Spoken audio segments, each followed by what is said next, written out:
The smell hit Muhammad Ali first. Cheap disinfectant mixed with sweat and something metallic that might have been blood or fear. And he stood in the doorway of the county jail cell staring at a man who'd tried to kill him 3 times but kept failing because fate had other plans. It was August 1977, and Ali had driven 200 miles from his home in Chicago to a small Indiana town where nobody expected the most famous athlete in the world to show up, especially not at a jail, especially not to visit the white supremacist who'd been stalking him for 6 months with increasing desperation and decreasing competence.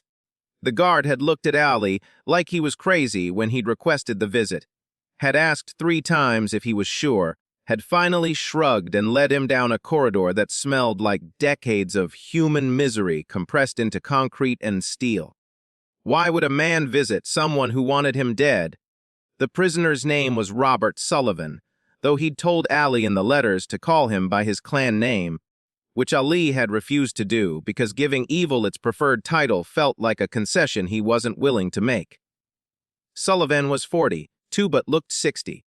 Prison and hatred having aged him prematurely, his face a roadmap of bad decisions and worse ideology. When Ali walked into the cell, Sullivan had been sitting on the thin mattress reading a book that he quickly shoved under his pillow, but not before Ali caught the title. A Bible, which seemed ironic given the hate Sullivan carried around like a second skin. They stared at each other for a long moment, Ali standing, Sullivan sitting, the guard watching from the doorway with his hand near his weapon even though Sullivan was shackled and Ali was Ali. Probably the least likely person in America to need protecting from a middle-aged racist in chains. The fluorescent lights overhead hummed and flickered, casting shadows that moved across the cell walls like restless ghosts, and somewhere down the corridor someone was yelling, the words indistinct, but the anger unmistakable. What do you say to someone who believes you're less than human? Sullivan spoke first, his voice rough like he'd been smoking since childhood, which he probably had. You shouldn't have come here. Not hostile exactly, but not friendly either, just stating a fact that seemed obvious to him. Ali stepped fully into the cell, heard the guard tense behind him, and sat down on the metal stool that was the cell's only furniture besides the bed. He moved slowly, deliberately, like approaching a wild animal that might bolt or attack depending on how threatened it felt. I know, Ali said simply, and the honesty seemed to catch Sullivan off guard, made him blink and shift his weight like he'd been prepared for bravado, but didn't know what to do with vulnerability. The silence stretched between them, filled with all the things neither was saying. The 3 assassination attempts, the letters full of slurs and threats, the ideology that said Ali's very existence was an affront to God's natural order. The first attempt had been in Detroit, outside a hotel, Sullivan with a rifle on a rooftop that turned out to be too far away for accurate shooting, his bullet going wide and hitting a window 3 floors above where Ali had been standing.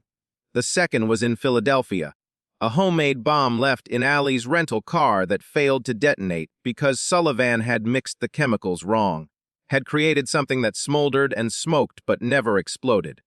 The third was in New York, Sullivan rushing Ali with a knife that security had intercepted, tackled Sullivan to the ground while Ali stood there watching his would-be killer get handcuffed and dragged away screaming about race traitors and divine judgment.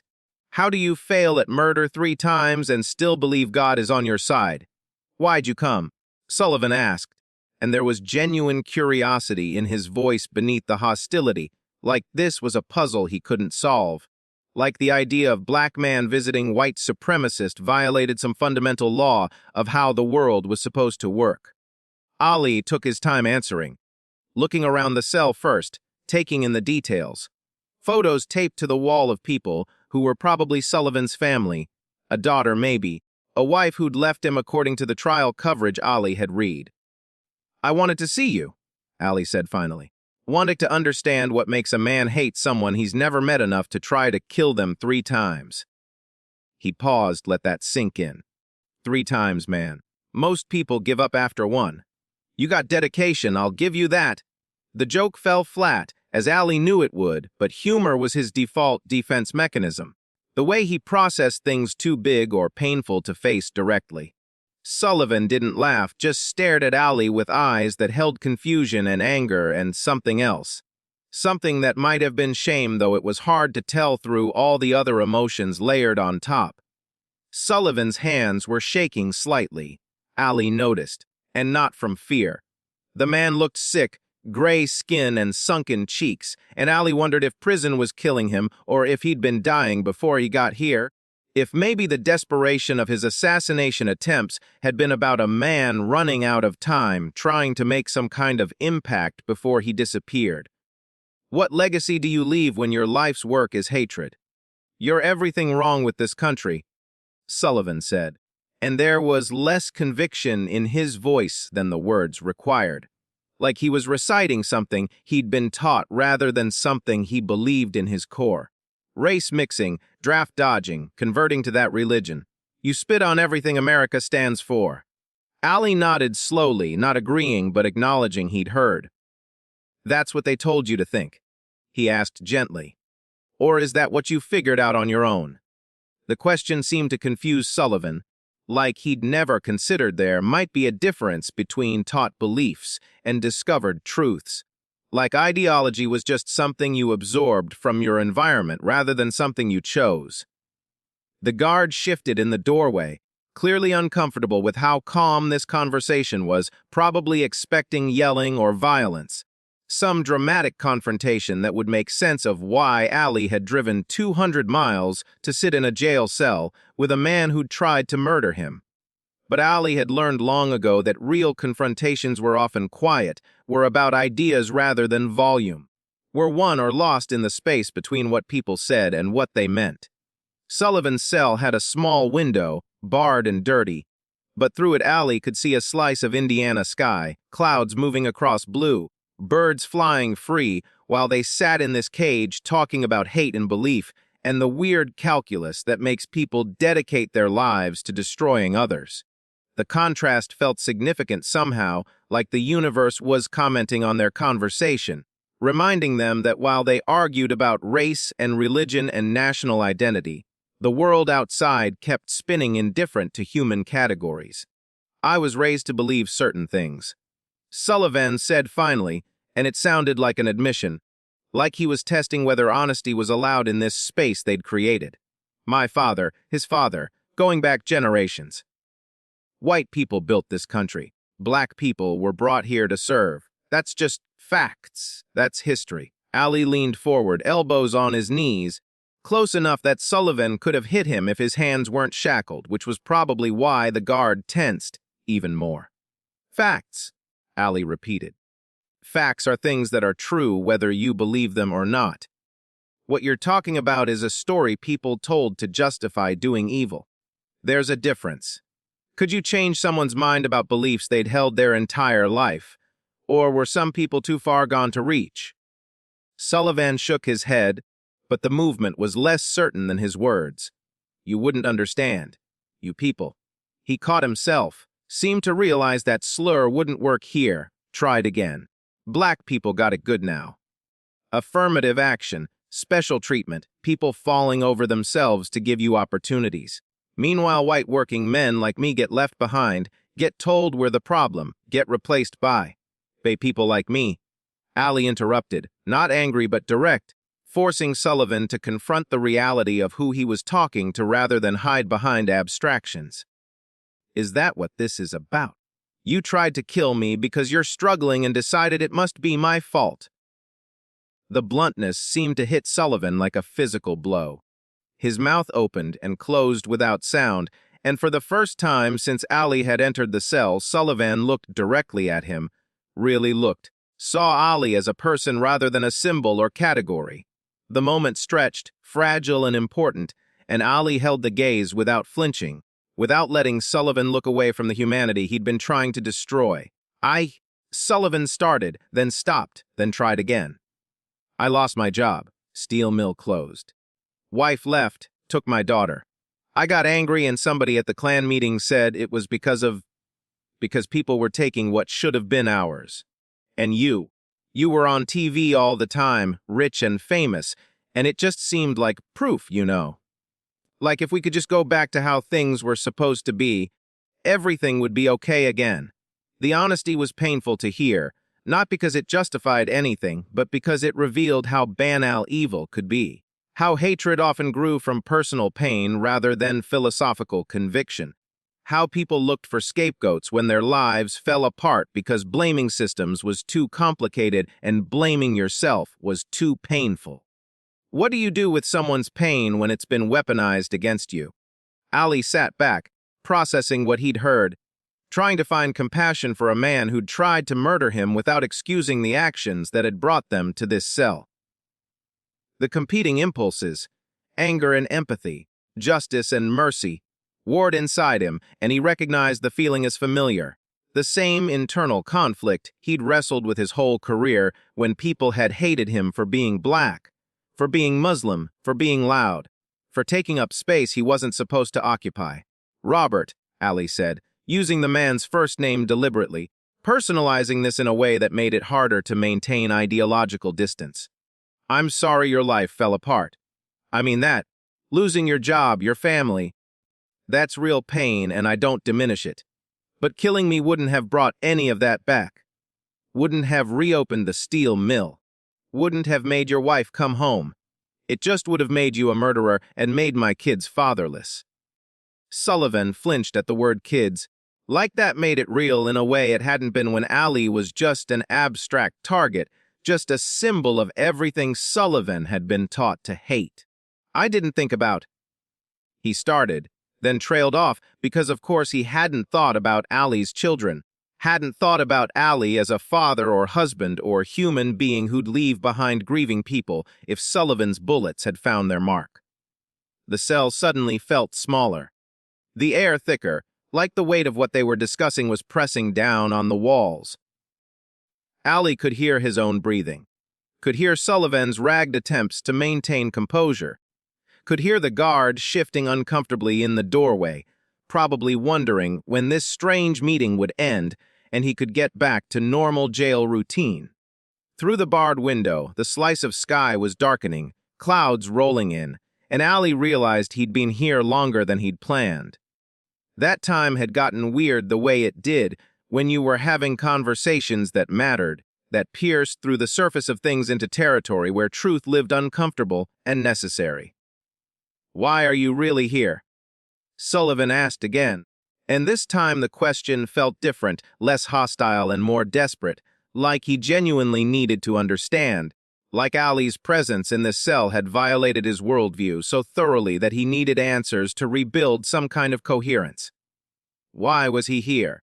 Ali had asked himself that question on the drive down, had turned it over in his mind as he'd navigated backroads through Indiana countryside, had tested different answers to see which felt true. Revenge. No, he wasn't built for that. Forgiveness. Maybe, but that felt too simple, too clean for something this messy. Understanding. Closer, but still not quite right. I'm here, Ali said slowly, working it out as he spoke, because hate only ends when somebody refuses to pass it on. You hate me because people taught you to hate me. If I hate you back, we're just throwing the same poison back and forth until it kills us both. So I'm here to see if maybe we can put it down instead. Could it really be that simple? Or was he being naive about the depth of hatred required to attempt murder 3 times? Sullivan's eyes were wet now, though he was fighting to keep tears from falling. Masculine pride or racist ideology, or just plain stubbornness keeping him from crying in front of the black man he'd tried to kill. I don't know how to put it down, he whispered, and the admission seemed to cost him everything, seemed to crack something fundamental in how he'd been holding himself together. Neither do I, Ali admitted. Maybe we start by sitting here and talking like humans instead of symbols. You see me as a real person instead of everything you've been told to hate. I see you as a man who's hurting instead of just a racist who tried to kill me. And maybe that's not enough to fix everything. But it's something. It's a start. The guard cleared his throat, indicated that visiting time was almost up, that Ali would need to leave soon. But Ali held up a hand. 5 more minutes, and the guard nodded, stepped back out into the corridor. gave them privacy for whatever was happening in this cell that he probably didn't understand but recognized as important enough not to interrupt. Sullivan was crying now, not hiding it anymore, tears running down his face into his gray beard, and Ali reached out slowly, gave Sullivan time to pull away if he wanted, and put his hand on Sullivan's shoulder. The contact made Sullivan sob harder, great racking sounds that seemed to come from somewhere deep, years of pain and hate and confusion spilling out in this unlikely confession to the man who should have been his enemy. How long had it been since someone had touched Sullivan with kindness instead of violence? They sat like that for a while, Ali's hand on Sullivan's shoulder, Sullivan crying, the cell holding them in its concrete embrace, while outside the world continued its oblivious rotation. Eventually, Sullivan's sobs subsided into ragged breathing, into sniffles, into the exhausted quiet that comes after emotional purging. "I can't take back what I did," Sullivan said finally, voice hoarse. "I can't undo the attempts, can't erase the letters, can't apologize enough for thinking you deserved to die just because of your skin color." "No, you can't," Ali agreed, because false comfort would dishonor the truth of what had happened. "But you can choose what you do with the rest of your life, however much of it you got left. You can keep feeding hate or you can starve it. That's the only choice that matters now." Sullivan nodded slowly, like he was absorbing this, testing it against the ideology he'd carried for 4 decades, seeing if there was room in his worldview for the possibility that he'd been wrong, that the enemy he'd been taught to destroy was actually just another human struggling to make sense of existence. "Why don't you hate me?" Sullivan asked, and the question held genuine bewilderment, like Ali's lack of hatred was the most confusing thing in this entire interaction. "I tried to kill you 3 times. I wrote you letters saying you should die. I believed everything they said about you being less than human. Why are you sitting here being kind to me?" The question deserved a real answer, not a platitude or a performance. Ali thought about it, reached for truth instead of the easy response. "Because I've been hated my whole life," he said finally. "For being black, for being Muslim, for refusing to fight in Vietnam, for being loud, for taking up space. And I learned that hate is poison. It destroys the person carrying it more than the person it's aimed at. I've seen what hate did to my country, to my community, to individual people, and I decided a long time ago that I wouldn't let it destroy me too." He paused, making sure Sullivan was really listening. "You chose hate because people taught you to and because it gave you somewhere to put your pain. I chose something different. Not because I'm better than you, but because I've seen where your path leads and I don't want to end up in a cell, literal or metaphorical, shackled by beliefs that make me smaller instead of bigger." Could words really change someone? Or was this just temporary emotion that would fade once Ali left and Sullivan was back alone with his thoughts and his ideology? Sullivan looked at Ali for a long moment, and something shifted in his expression, some calculation being made or barrier being lowered. "They're gonna kill me," he said quietly. "The cancer. Doctor says 6 months, maybe 8. I filed all those appeals, but it's just delaying. I'm dying whether I'm in here or out there." The revelation recontextualized everything. The desperate assassination attempts, the willingness to risk capture, the sense that Sullivan was a man running out of time. He'd been trying to make a mark before he disappeared, trying to matter in the only way he knew how, through violence and ideology and the grotesque legacy of having killed someone famous. "Is that why you tried so hard?" Ali asked gently. "Wanted to be remembered for something before you died?" Sullivan nodded, ashamed and defiant simultaneously. "Stupid, right? Like killing you would make me important instead of just making me a murderer. But I didn't know what else to do. Didn't know how else to matter." His voice broke on the last word, this admission that underneath the hate was just a man terrified of insignificance, of dying without having made a difference, of being forgotten the moment he stopped breathing. "What do you say to someone who's dying and desperate to have mattered?" Ali leaned forward again, made sure he had Sullivan's full attention. "You still got 6 months, maybe 8. That's time. That's opportunity. You can spend it hating, or you can spend it trying to undo some of the damage. Can't fix everything, but you can choose what kind of man you are at the end." "How?" Sullivan asked, and the question held genuine desire for an answer, like he was ready to consider a different path if someone would just show him what it looked like. Ali thought about it, about the practical steps between ideology and transformation, about how you actually changed when everything in your life had been built around a belief system you were now questioning. "Start by telling the truth," he said. "Write it down. How you were taught to hate, how it poisoned you, how it led you here. Let it be a warning to other people following the same path. Then reach out to your daughter if she'll let you. Don't justify what you did, don't make excuses, just apologize and mean it." Sullivan was nodding, actually taking notes mentally, and Ali could see him trying to imagine this alternative ending to his story. "And if she won't talk to me, if nobody wants to hear it, then you do it anyway," Ali said firmly. "You do it for yourself, for your own soul, not because you'll get credit or forgiveness or recognition.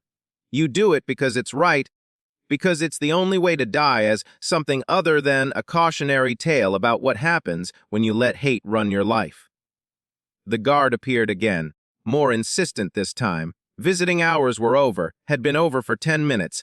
Ali needed to leave now before it became a problem. Ali stood slowly, bones creaking in ways they didn't used to, reminders that he was 35 and had been boxing for 23 years, that his body was accumulating damage that would catch up to him eventually. Sullivan stood too, awkward in his shackles, and for a moment they faced each other one last time. This odd pair who'd been brought together by hate and were parting with something that might eventually become understanding if Sullivan chose to nurture it instead of kill it. "Can I?" Sullivan started, then stopped, embarrassed by whatever he'd been about to ask. "What?" "Can I shake your hand? I know I don't deserve it, but—" He trailed off, leaving the request hanging in the air between them. Ali looked at the offered hand, shackled and trembling. The hand that had held a rifle and assembled a bomb and gripped a knife, all aimed at ending Ali's life. Every rational part of his brain said to refuse, to walk away, to let this man die with the weight of what he'd done sitting heavy on his conscience. But Ali had never been good at listening to the rational parts of his brain. He reached out and gripped Sullivan's hand, felt the weakness in it, felt the tremor that might have been emotion or might have been the cancer eating him from inside. They shook, two men who should have been enemies finding some thin thread of shared humanity to hold on to. "Die better than you lived," Ali said, releasing the handshake. "That's all any of us can hope for in the end." Sullivan nodded, tears flowing again, and Ali turned and walked out of the cell before the moment could collapse into something neither of them could sustain. The guard locked the cell door behind him, the metal clang echoing down the corridor, and Ali walked toward freedom while Sullivan stayed behind, trapped by bars and illness and the accumulated choices of a lifetime spent wrong. What had he accomplished here, if anything? Ali didn't know. Couldn't know. Maybe Sullivan would take the conversation seriously, would spend his remaining months trying to atone, would write the confession Ali had suggested and reach out to his daughter and die as something marginally better than he'd lived. Or maybe this had just been a momentary emotion, easily forgotten once Ali left and Sullivan was back alone with his beliefs and his clan literature and his certainty that he was right and the world was wrong. The guard walked Ali out through corridors and security checks and locked doors that clanged behind them with finality. Outside, the Indiana evening was warm and humid.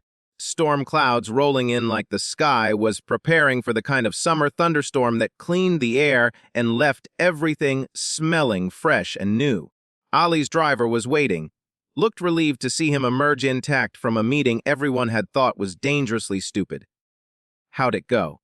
the driver asked, and Ali just shrugged, because how do you explain sitting in a jail cell with your would-be assassin talking about hate and forgiveness and what it means to die well? On the drive back to Chicago, Ali was quiet, processing what had happened, turning the conversation over in his mind like a stone he was polishing, trying to see all its facets.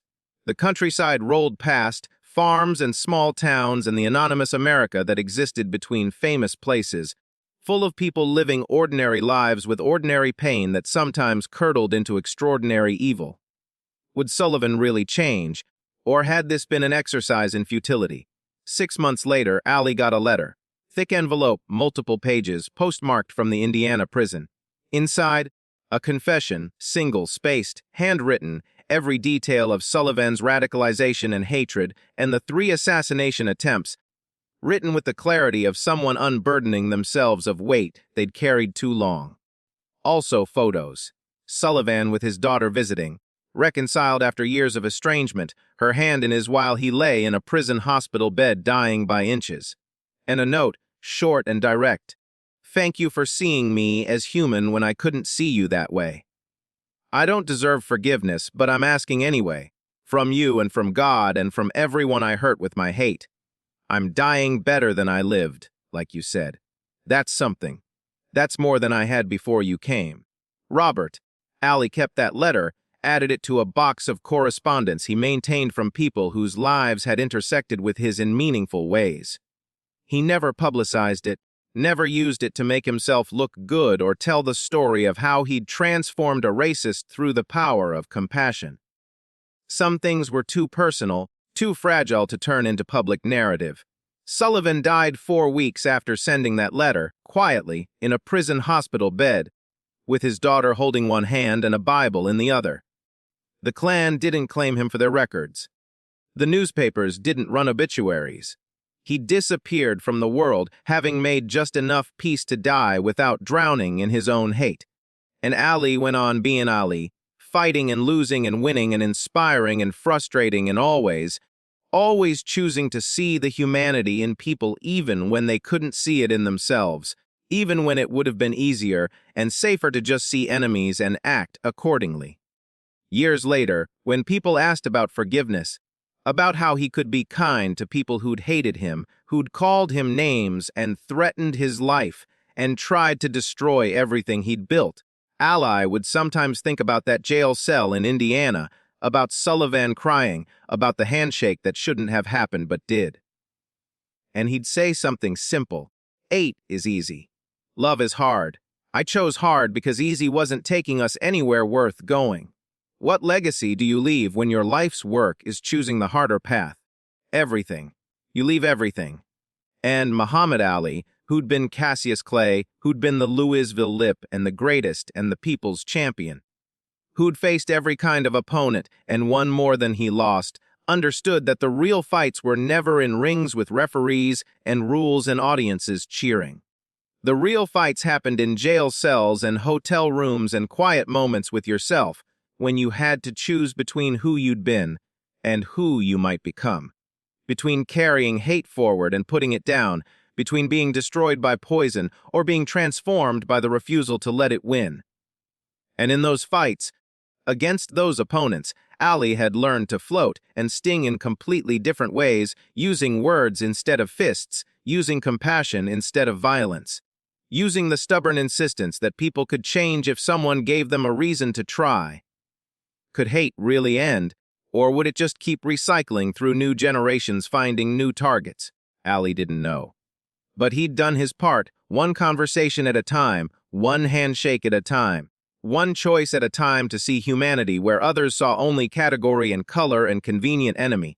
And if everyone did that, chose hard over easy, chose love over hate, chose possibility over certainty, maybe the world could transform one person at a time until enough had changed that the whole system shifted.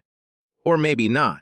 Maybe it was naive to think individual conversations could combat systemic hate, structural racism, centuries of ideology designed to divide and conquer. But Allie had never been afraid of being called naive, had built his whole career on doing things people said were impossible, had thrived on proving cynics wrong. So he'd keep choosing hard. Keep seeing people. Keep offering handshakes to hands that had tried to hurt him. Keep believing that transformation was possible even when evidence suggested otherwise. Because what else was there? If you surrendered to hate, if you let it win, if you became the thing you were fighting against, then what had any of it been for? Better to die believing in impossible things than to live certain that nothing could change. Better to shake hands with your would-be killer and see what happened than to carry that hate forward as your own burden. Better to float like a butterfly and sting like a bee, and sometimes, when the moment called for it, to sit in a jail cell with someone who wanted you dead and offer them a different ending to their story. That was greatness too. Maybe the truest kind. And Muhammad Ali, the greatest, knew it in his bones, even if the world would never fully see it or understand it or give him credit for fights won in spaces where cameras couldn't reach. The real championship was happening right now, every day, in choices invisible to everyone but himself. And he was winning, one small victory at a time, one transformed heart at a time, one handshake at a time, with hands that shouldn't have been shaken, but were anyway, because that's what greatness looked like, when it wasn't performing for crowds. What comes after you've changed someone who tried to kill you? You do it again, and again, and again, until either hate wins or love does, and you've chosen your side and done everything you could to tip the balance toward light instead of darkness. And that was enough. That had to be enough. And somehow, impossibly incredibly, it was.